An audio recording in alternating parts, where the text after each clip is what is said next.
آج جو ہے بہت مہم ہے. خدا کریم کہتا ہے کہ آپ اپنے انفاق کے ذریعے، آپ اپنے اس تصدق کے ذریعے اصلاً دنیا کو چینج کر سکتے ہیں. آپ دنیا کو اپنے ہاتھ میں لے سکتے ہیں. بہت مہم بات آج آ رہی ہے. یعنی یہ ہے کہ میری خدائی میں آپ اپنا عمل دخل رکھ سکتے ہیں انفاق کے ذریعے. کس طرح؟ آیت پڑھتے ہیں. خدا کی جو کارکردگی ہے یا خدا جو عمل کر رہا ہے یا خدا جو کرتا ہے اس میں آپ کو خدا کریم جگہ دے رہا ہے. بہت مہم بات ہے. یعنی کیا؟ کس طرح؟ مثلاً یہ ہے کہ آپ چاہتے ہیں کہ ایسے ہو، اس طرح ہو. آپ چاہتے ہیں ایک مریض کو شفا ملے. اگر آپ چاہتے ہیں کہ آپ کا فلاں کام ہو. اگر آپ چاہتے ہیں کہ مثلا کسی کا کوئی کام ہو.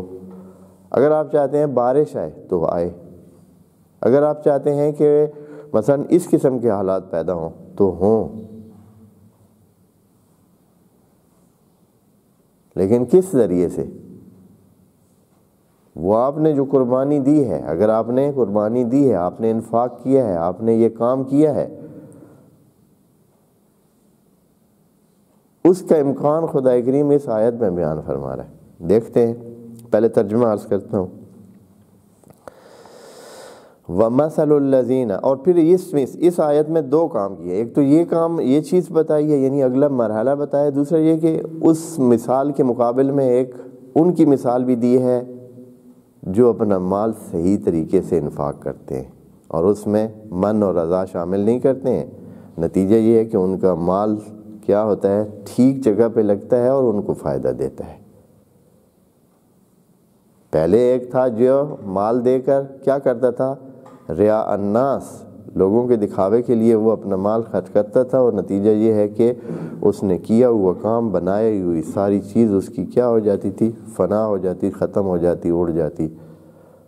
لیکن اب اس آیت میں اس کی مثال بھی شامل ہے جو دوسری طرف ہوتا ہے، یعنی جو اپنا مال صحیح طریقے سے الہی اس کے لیے کرتا ہے.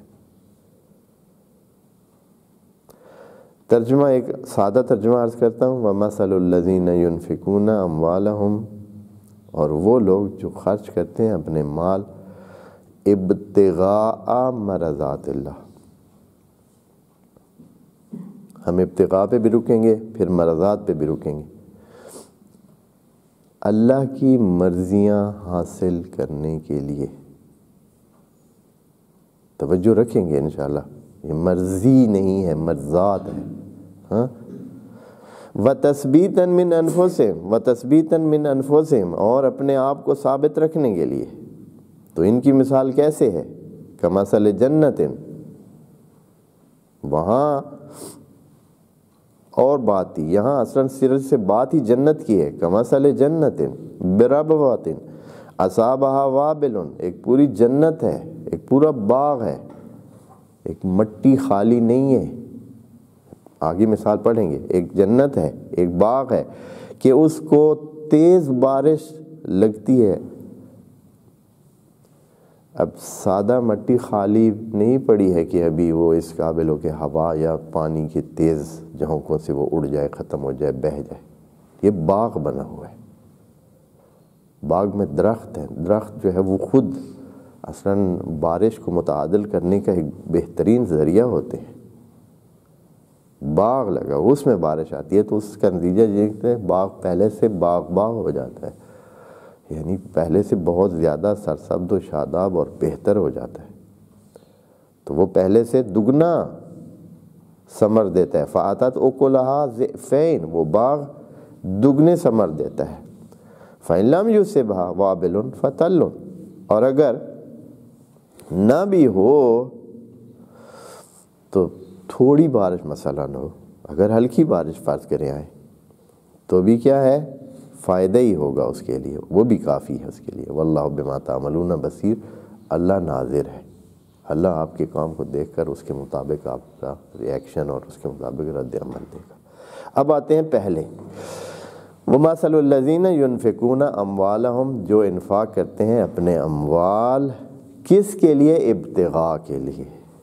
ابتغاء باغائے سے ہے نا، باب افتعال ہے۔ باغج کا معنی آپ دوست جانتے ہیں کہ جب کوئی شے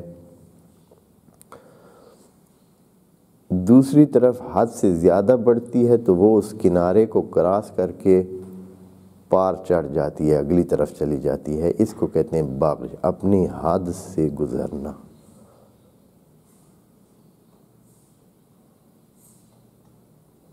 یعنی اس سائیڈ پہ اس چیز میں، خود اس چیز میں اتنا زور ہوتا ہے یا وہ مقدار میں اتنی زیادہ ہوتی ہے کہ جو اس کی حد ہے حد سے پار چڑھ جاتی ہے۔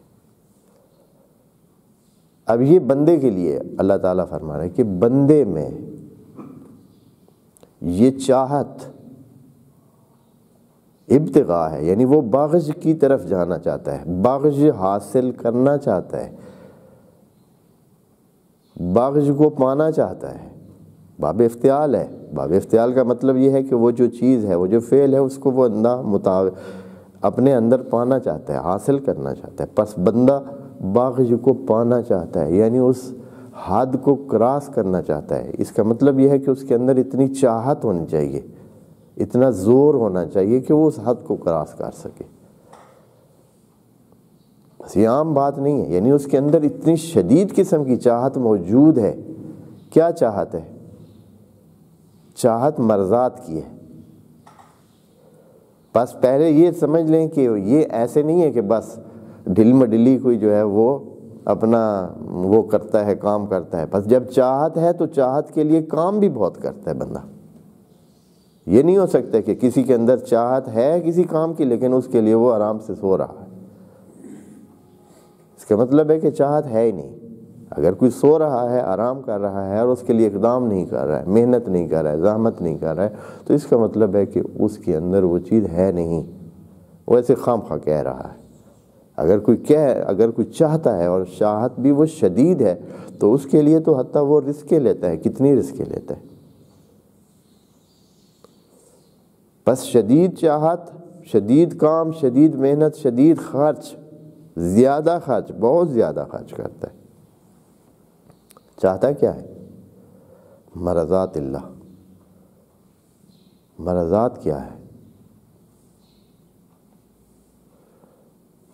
مرضات یعنی جس پر اللہ راضی ہو، نتیجے میں راضیہ نہیں ہے، مرضات ہے۔ اللہ کی رضائیں نہیں چاہیے، اللہ کی مرضات چاہیے۔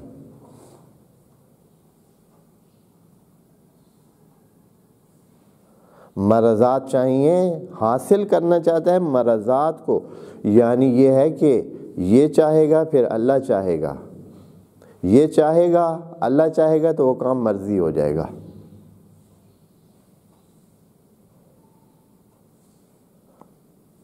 مرضی مفعل کے وزن پہ ہے اور اس کا مطلب یہ ہے کہ جس پر رضا ہو چکی ہے، یعنی جو اوکے ہو چکا ہے خدا کی طرف سے، جس پر رضا آ چکی ہے وہ چیز، یعنی یہ ہے کہ وہ عمل، مثلا کسی کو شفا پانی ہے، کسی کی اچھائی چاہتا ہے بندہ، یہ بندہ چاہ رہا ہے، اللہ کی رضا اس کے پر آ گئی ہے، وہ کام مرضی ہو گیا۔ یہ چیز بندہ یہ حاصل کرنا چاہتا ہے، یعنی اوکے شدہ کام،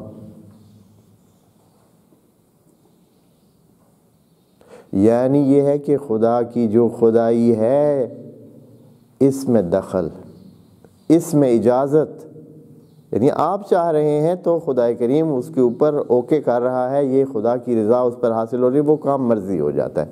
آپ اس مرضی کو حاصل کرنا چاہتے ہیں، یعنی آپ کی مرضی چلے گی،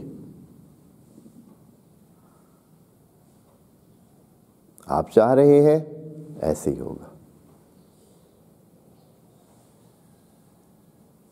اقبال کا شعر بہت بہت سمجھدارانہ شعر ہے اس معنی کو بیان کرنے کے لیے۔ خودی کو کر بلند اتنا، یعنی خودی کو کر بلند اتنا کا کیا مطلب؟ یعنی دنیا سے کٹ جا، خود اکیلا ہو جا، تمام چیزیں انفاق کر دے، یعنی ان کو قربان کر دے، یعنی ان کو اگنور کر دے، خود رہ جا، اتنا بلند ہو جا، کسی چیز کی قید میں نہ رہے، تیرے لیے کوئی چیز اور مہم نہ ہو، اتنا بلند ہو جائے، تمام چیزوں کی قید سے نکل جا۔ خودی کو کر بلند اتنا کہ ہر تقدیر سے پہلے، کہ اللہ جو چیز سیٹ کرنا چاہتا ہے، جس کی تقدیر رکھنا چاہتا ہے، بنانا چاہتا ہے، اس سے پہلے کیا کہے اللہ؟ کہ ہر تقدیر سے پہلے خدا بندے سے خود پوچھے، بتا تیری رضا کیا ہے۔ یعنی خدا کے کہے کہ تو کیا چاہ رہا ہے، یعنی خود جب انسان چاہے گا تو خود انسان کی اس چاہنا جو ہے وہ خدا کو پتہ ہوگا کہ یہ چاہ رہا ہے، اسی طرح ہوگا، اور ہوتا ہے۔ کتنے امور خدا کا چاہنا وہ بندے کی چاہنے کے بعد ہوتا ہے، اور یہ چیز قرآن کہہ رہا ہے۔ اب یہ چیز اس طرح نہیں ہے کہ یہ مذاق نہیں ہے، یا بس یہ خام خواہ کا دعویٰ نہیں ہے۔ بس بندے کی چاہت پر خدا کا چاہنا ہوتا ہے، لیکن کیسے ہو سکتا ہے؟ یہ ان کے لیے ہے۔ خدا کریم نے یہ نہیں کہا کہ یہ کوئی حاصل کرتا ہے یا کیا ہے کسی نے، یا یہ ایک آئیڈیا دیا ہے، خدا کریم نے ایک نظریہ دیا ہے، خدا کریم نے ایک چیز رکھی ہے کہ یہ ہو سکتا ہے۔ مثل الذین ينفقون اموالهم ابتغاء مرضات اللہ، جو اس لیول کی چاہت رکھتے ہیں، ابتغاء چاہیے، خدا کریم نے یہ پہلے ہی بتا دیا کہ اس کے لیے صرف ایسے کہ کوئی بس بھائی دل اس کا چاہے، یعنی یاہوی نہیں کہا کہ اس کے دل میں خواہش ہے، یا یرجو نہیں کہا کہ اس کی رجا ہے، وہ ویسے امید رکھتا ہے، یریدو نہیں کہا کہ بس صرف ارادہ رکھتا ہے، نہیں، وہ ابتغاء کرتا ہے، یعنی اس کے لیے وہ اپنے اندر اس کے ٹھانٹھے مارتا ہوا وہ چاہت کا ایک دریا ہے، سمندر ہے، جو بہنا چاہتا ہے، جو کراس کرنا چاہتا ہے، جو اس چیز کو پہنچنا چاہتا ہے۔ کیا چاہتا کیا ہے؟ کہ اللہ کی مرضات، جو اللہ کی مرضیاں ہیں اس کو پانا چاہتا ہے۔ مرضات اللہ، جن جن چیزوں پر اللہ راضی ہے وہ ان کو پانا چاہتا ہے، یعنی اپنی مرضی کے ساتھ اللہ کی مرضی کو ملانا چاہتا ہے، تو بس اس کی مرضی چلے گی۔ مرضات اللہ بہت بڑا درجہ ہے، بہت بڑا درجہ۔